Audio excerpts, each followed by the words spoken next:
تندیس بزرگ کوروش کبیر رو مشاهده میکنید در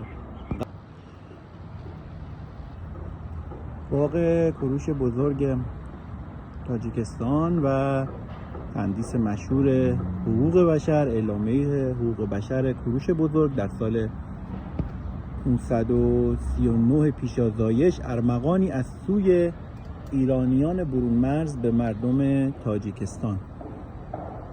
این تندیس بی‌نظیر رو ببینید.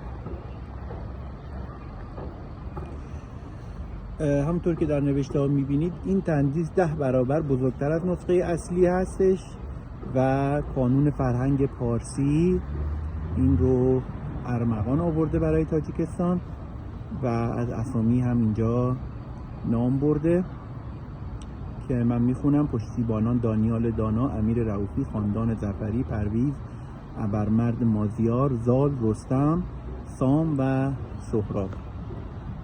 بسیار باعث افتخار و شکوه ما ایرانیان هست.